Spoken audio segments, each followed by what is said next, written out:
اچھا جی، بسم اللہ الرحمن الرحیم. یہ صلاح الدین ایوبی کا گھر ہے اور یہ اس طرف مسجد اقصیٰ ہے، قبۃ الصخرہ ہے. یہ وہ جو کنیسۃ القیامہ سیپلیکا چرچ، جس کے بارے میں یہ عیسائیوں کا عقیدہ ہے کہ حضرت عیسیٰ علیہ السلام کی قبر یہاں پر ہے. یہ اندر صلاح الدین ایوبی کا گھر ہے.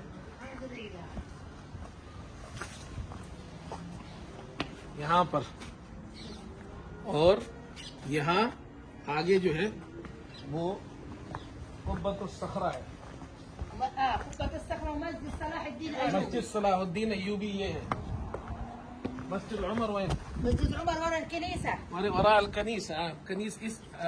هذه كنيسة القيامة. كنيسة القيامة. سیپلیکا چرچ، اس کے پیچھے مسجد عمر اور یہ مسجد صلاح الدین، اور اس طرف مسجد عمر ہے. یہ درمیان میں یہ چرچ ہے اور سیپلیکا اور یہ گھر ہے.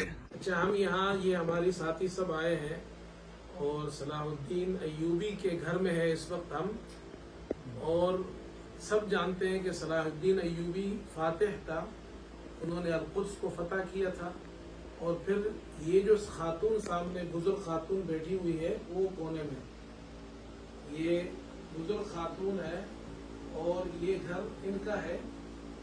اور صلاح الدین ایوبی نے یہ گھر ان کے خاندان کو دیا تھا. اس وقت سے ان کے پاس سے چلتا آ رہا ہے. اور اب یہ خاتون نے ہمیں یہ بتایا کہ جب یہ کہتی ہے میں فوت ہو جاؤں گی تو میں نے اپنے گھر کو وقف کر دیا ہے. تو یہ اس گھر کے اندر نیچے مسجد ہے اور اس گھر کے اندر صلاح الدین ایوبی 2 سال تک یہاں پر رہے ہیں. اس کمرے میں یہ دیکھیں ہماری ضیافت بھی کر رہے ہیں یہ لوگ. مہمانوں کے لیے چیزیں لائے ہیں یہاں پر. یہ حضرات جو ہے بہت ماشاءاللہ سخاوت بہت ہے یہاں کے حرموں کے اندر. جزاکم اللہ خیرا، بارک اللہ فیکم.